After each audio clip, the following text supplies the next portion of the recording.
Welcome to our YouTube channel, where wisdom meets inspiration. In this channel, we share valuable insights to help you become the best version of yourself.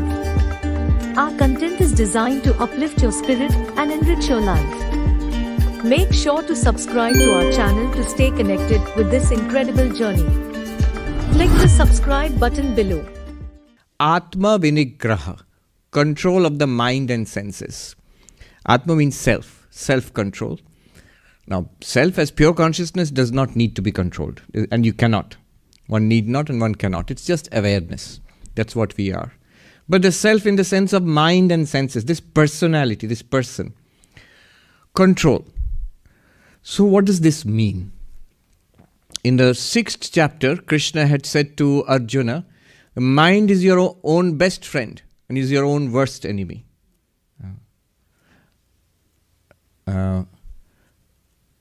Atmaiva ripuratmana atmaiva bandhuratmanaha. The mind is its own worst enemy and the mind is its own best friend. Which mind is the worst enemy of yourself? The mind which is not controlled. Which mind is the best friend for you? The mind which is controlled. So this is about there is a science and an art of self-control. This is what is being indicated here. I think we ourselves are the ones who do the greatest good to ourselves, and we ourselves are the ones who do greatest harm to ourselves.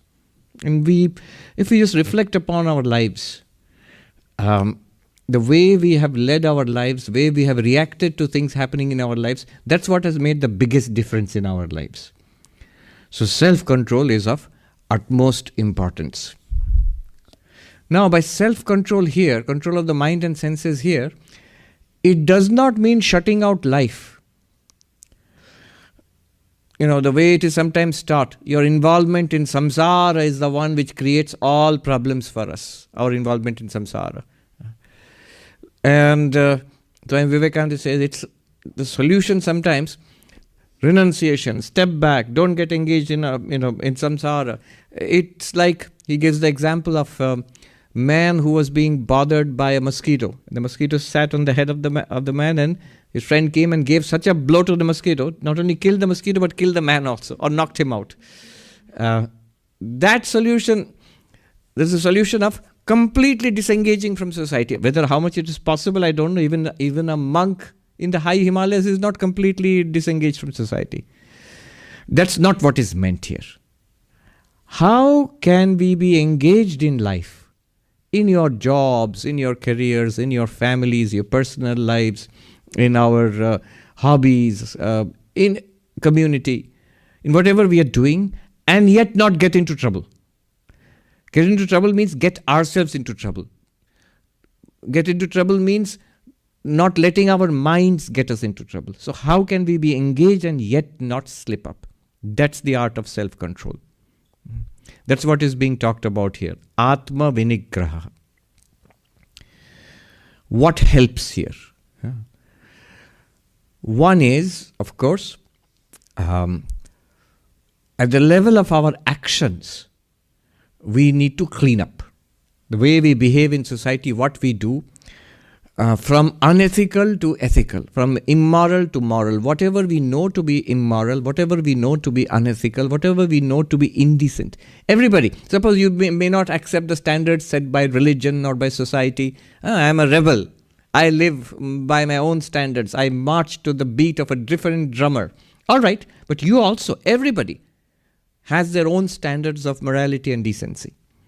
So, stick to the standards of morality and decency, and let us try to clean up our lives as much as possible. It will be a struggle. So that's the first step towards self-control. I cannot control my mind internally by meditation, by some sophisticated breath control technique, some sophisticated system of non-dual or tantric meditation, and be the most unruly and undisciplined person in my day-to-day life. It will not go. It will not work. It won't work. So externally, clean up our lives. Then higher. Our actions, even when honest, even when decent, they're also always, this is quite possibly all centered around the self. All that we do is to make this person happy. So moving from selfish action to selfless action.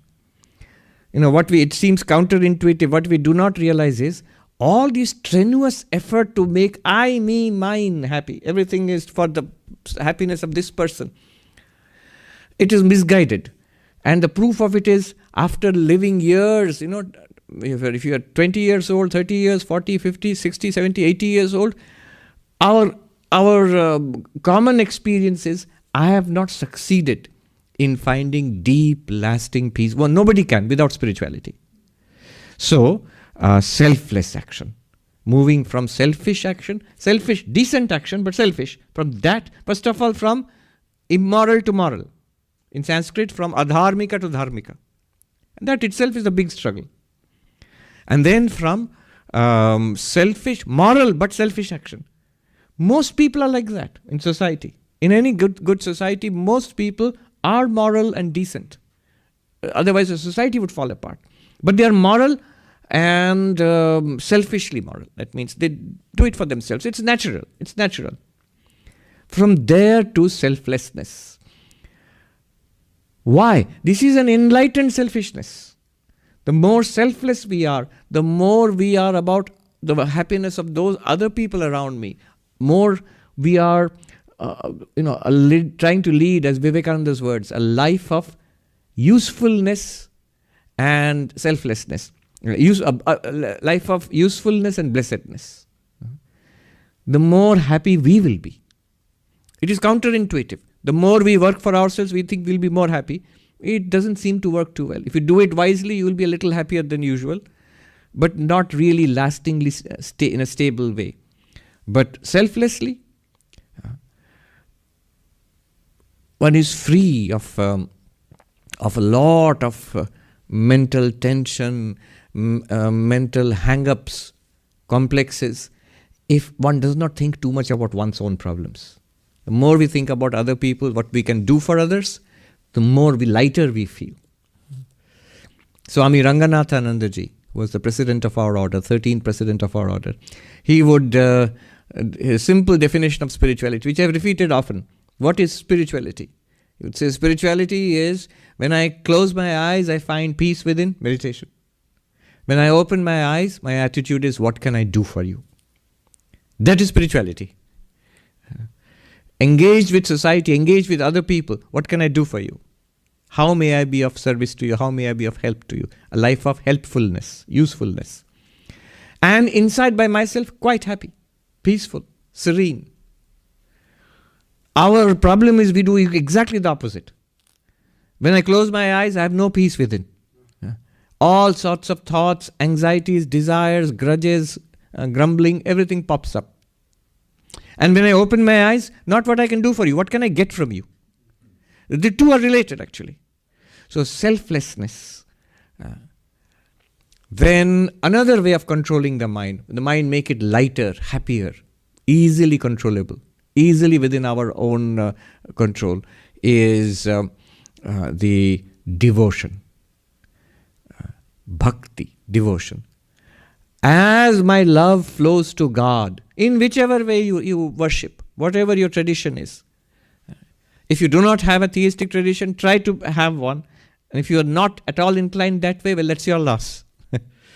But it really helps. It really helps. Mental health.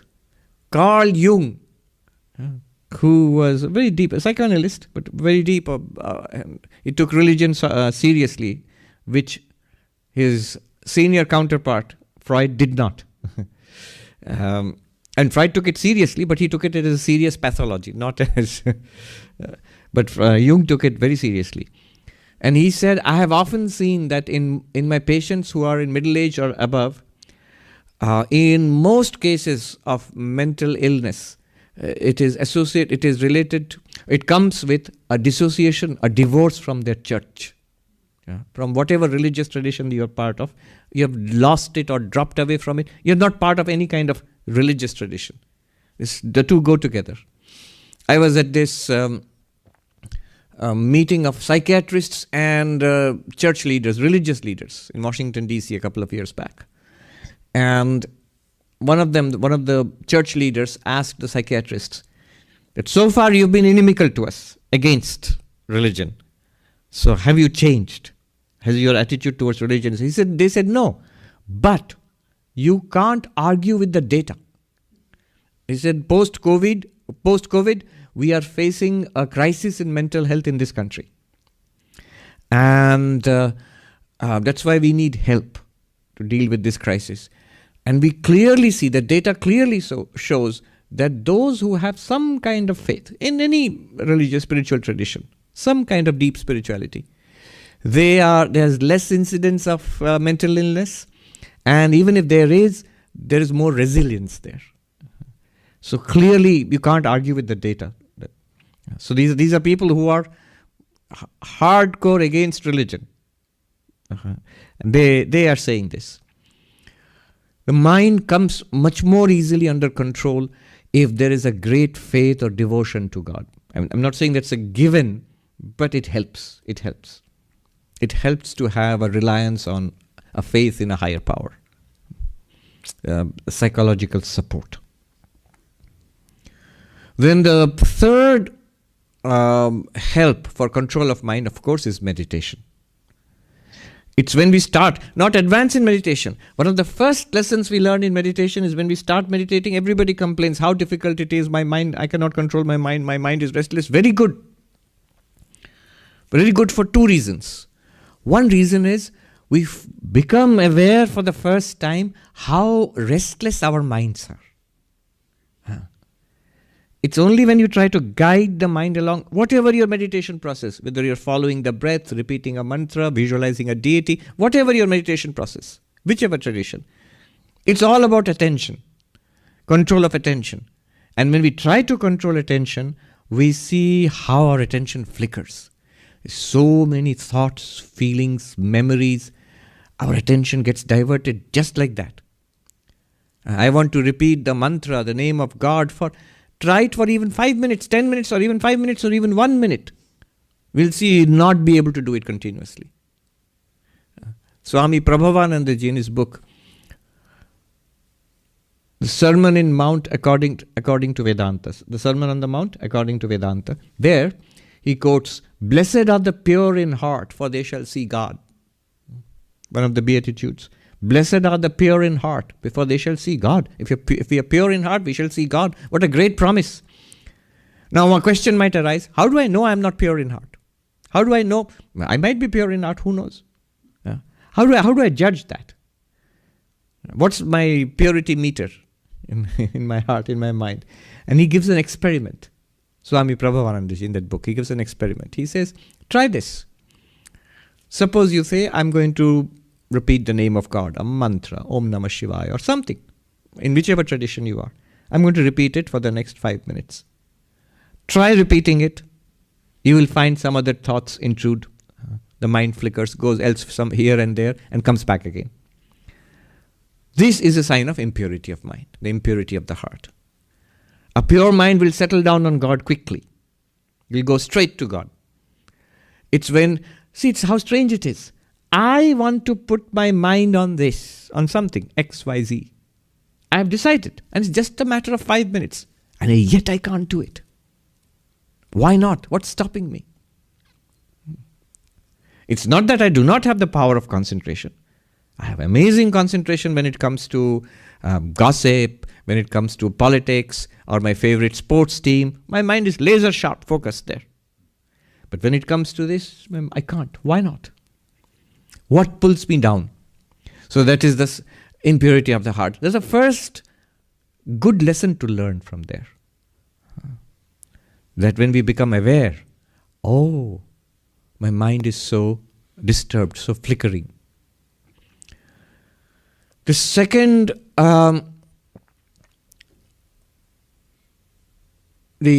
second outcome of this attempt at meditation, when we try to control the mind, attempt at meditation, let us say, the second good outcome of this is that I realize how much of my suffering is due to the flickering nature of my own mind. Let me explain this a little. When we are anxious, afraid, when we are restless, depressed, we generally tend to blame the world, other people, events in my life, trauma. But really there is nothing and nobody to blame. Most of that suffering, whatever kind of suffering it is, could be depression, could be anxiety, most of that suffering is being generated on the spot by the mind. It's just the flickering nature of the mind which we are reading as suffering. And we become upset and we try to look for causes and remedies. What I'm saying is, one monk said, it's like parents. If you have, say, toddlers, for example, what do they call it? Terrible twos or something. So if you have toddlers, little children, every parent knows that when the baby is crying and wailing, it's not the end of the world. The babies cry just like that. So the mother or the parent will just take a look and see everything is all right, fine. Somebody said the most beautiful, innocent thing you will see, the smile of a baby. True. They're glowing like the sun shining. But the next moment, the thunderstorms can come. It could just be because the toy fell out of the pram. Actually, I've seen this. And the child screams its head off because the toy has fallen down from the pram. The mind is like that. Don't give too much importance to the ups and downs of the mind, the anxieties and fears of the mind, the scenarios generated by the mind, the depression and unhappiness of the mind. We give it importance. Imagine if you gave importance according to the decibel level of the screams of the babies. You think the world is coming to an end. No, it isn't. Nothing has happened. The toy has fallen out of the pram. That's all. So the mind is like that. And that's what we realize when we try to meditate. Initial lesson from meditation. When we see the restless nature of the mind and we realize, oh, in day-to-day life, when I'm not meditating also, when I feel upset, irritated, anxious, angry or depressed, all of those are highly exaggerated. Nothing is very wrong at all. Nothing is very wrong. And the proof of that is, in similar situations at other times I can be calm. In similar situations, other people can handle it calmly. Which means the situation is not so bad. It's my mind which is making it 10 times worse. And that's a good thing to learn. I mentioned this earlier, and this is actually what a monk said. I'll tell you in Hindi and translate. हम सोचते हैं संसार के चलते मन अशांत है, लेकिन सच तो ये है कि अशांत मन के चलते संसार है. We think because of samsara, because of the world, my mind is upset. But the truth is, it is because my mind is upset that we have samsara. Ashanti, the lack of peace, calmness in the mind, that creates samsara. What does it mean? It makes our problems 10 times worse. It makes our problems feel 10 times worse. 10 times worse than it actually is. I always give the example of doctors. Doctors always know this. Same problem. One patient reacts with calmness and dignity. Another with resilience. Another patient brings the house down. Maybe crying or angry or unwilling to accept it. No. What's the difference? Difference is not in the condition. The difference is in the mind. It's a good thing to recognize how my mind makes things 10 times worse. And meditation shows us that vividly. Oh my God, the mind is so restless, so fickle. Then I'm not going to listen to what the mind says. I'll be careful. And finally, of course, our real nature as pure consciousness. I am the witness of the mind. That also helps us in controlling the mind. You see, this Swami who had come here, Swami Anubhavananda Saraswati, the smiling Swami, so he made a very important observation. He said that everywhere I go, when we talk about meditation, people say, they all have the same complaint. Swami, my mind is not settled, I cannot meditate, my mind is upset or restless. And he said, that's a sign of, he said, that's a sign of spiritual progress. How so? Usually, where is our attention? What is our complaint about? It's our attention is on the world and our complaint is about the world, about people. That person said such and such thing. That person didn't give me due respect. That person spoke rudely to me. Or I have been dealt a bad lot in my life. I am complaining about the world and people. My attention is on the world and people. But when I say my mind is not peaceful, why can I not meditate well? Why can I not follow my code of ethics and discipline? I'm not disciplined enough. Now my attention is, I'm not complaining about the world anymore. I'm not complaining about people anymore. My attention is on my mind, on my own behavior. Now, why is that spiritual progress? Whose job is it to look at the world? It's the mind's job.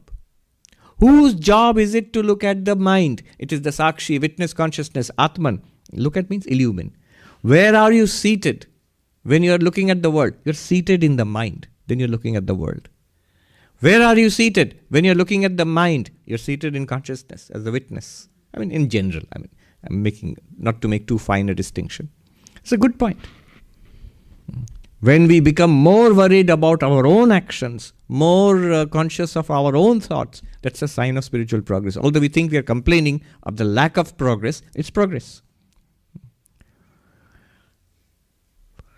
So, how do we control the mind? Atma vinigraha, control, restraint of the mind. One powerful way is name and form. Name and form. See, we are entranced by the world. We are pure consciousness. And we forget that we are pure consciousness. We are not able to stay centered in our nature as pure consciousness even after reading about Vedanta, studying Vedanta for years, because we are sucked out, as it were, into the world outside. Why? By what? By names and forms. This is the Vedantic way of analyzing. What are we experiencing? Names and forms. Not just what we hear, but what we see, hear, touch, whatever, smell. Now, in spiritual life, there are names and forms which can help us. That's the whole technology of icons and images and names of God. Those are also part of the world. But they are what Sri Ramakrishna calls Vidya Maya. The Maya of ignorance, the Maya of knowledge. So samsara is the Maya of ignorance. What kind of names and forms? Whatever excites us, upsets us, draws us, tempts us, terrifies us. Those are all samsara, names and forms. But there is another kind of Maya, the Maya of knowledge. The divine names and forms, the divine virtues, practicing self-control, practicing non-violence, practicing holding on to the truth, ethics. These are also part of Maya, but that's what Sri Ramakrishna calls Maya of knowledge. That takes us towards God. That tends to free us from samsara. The Maya of ignorance, avidya Maya, traps us further in samsara. So there are names and forms which will free us from samsara. Which will help us to control the mind. There are names and forms which make the mind uncontrolled, pull us outwards. But there are names and forms which help us to control the mind. Is it getting a little warm in here? Yes, you can put on the fan. There's that switch. Yes. Warm means it's conducive to sleep. So let me give two examples how names and forms can help us to control the mind. Sri Ramakrishna, somebody asked same question. Somebody asked Sri Ramakrishna, "Sir, how do I control sinful thoughts?" And Sri Ramakrishna said that clap your hands and take the name of God, which is something he would do all the time. He never taught anything that he himself did not do. When the evening came, when sun set, every day he would immediately look around and say sun is setting. He would clap his hands and Ram Ram, Krishna Krishna, Govinda Govinda, Hari Hari, like that, Kali Kali, Ma, like that. He would clap his hands and take the name of God. Swami Yogananda, one of the disciples of Sri Ramakrishna, he said, I thought this was too simple a technique. I thought he would teach me something deeper, how to control passions. But when I tried it, it worked. So the name of God, chanting the name of God, that helps us in controlling the mind. You see, one of the tricks about the mind is that it can take up only one thing at a time. And that's the secret which helps us to control the mind. If you can provide that one thing, then the mind will happily catch on to that thing. You just have to make the mind latch on to something. And what it latches onto, we have a freedom to do that. We can introduce something. There's a old Vedantic teaching about the elephant walking through the bazaar. Now imagine an Indian bazaar, a market, with little shops on both sides and a narrow street, and an elephant walking through it. And it's not an uncommon sight. Maybe even now it's not uncommon. You can see in small towns an elephant with the mahout sitting on top. Now the problem with the mahout is the elephant is subject to all sorts of temptations while walking through so there are bananas there are these fruits there is sugar cane there in these shops, and the elephant has the trunk which it takes and it can grab. How do you stop it? The elephant is stronger than everybody else. If the elephant wants you can't stop it. So what they cleverly do is, they put a heavy weight, like a heavy iron ball or a log of wood, and they give the elephant to catch that. An elephant holds that with its trunk. And as it walks with its trunk swinging and holding that log, it will walk majestically through the narrow streets, but then the trunk will not go here and there. Because it's already engaged. Similarly, the name of God, chanting the mantra, is that it's not just the one benefit that it will keep the mind engaged. That's one of the benefits. There are many, many, many benefits. Chanting the name of God mentally, a mantra. Especially if you're lucky enough to have been initiated by the Guru, then mentally keep repeating the mantra. The mind will not wander here and there. Make it a habit to repeat the mantra. Same question was asked to Swami Adbhutananda, one of Sri Ramakrishna's disciples. A devotee asked him, how do I overcome lustful thoughts? And Adbhutananda gave him a method based on form. Sri Ramakrishna suggested the name of God. Swami Adbhutananda told him, keep a picture of Sri Ramakrishna. And whenever you are overcome by such thoughts, take it out and stare intently at it. After some time, the mind and the sense organs will withdraw and be merged in the thought of God. Now see, two answers. One is the form, Sri Ramakrishna, or any divine form in which you have faith. If you have devotion towards it. It could be Krishna, it could be Christ, whichever form. Or the name. So these are two ways. Ultimately, from a Vedantic perspective, remember we are in the chapter of Kshetra Kshetragya, field and knower of the field. The mind is part of the field. It's not the knower of the field. The mind is an object, it's an instrument. It's not you, it's not me. I am the witness of the mind. One sadhu gave a very beautiful analogy to explain it.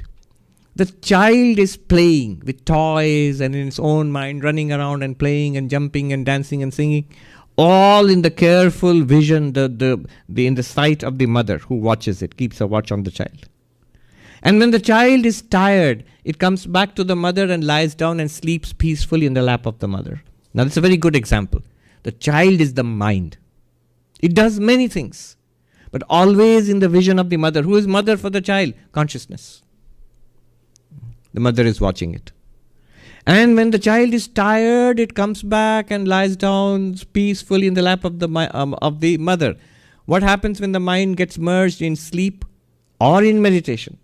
It's gathered in and becomes stilled. Consciousness is still watching, is illumining it. It's a good example, very sweet example. Become Swami Vivekananda's messenger. Share the video with 3 of your friends.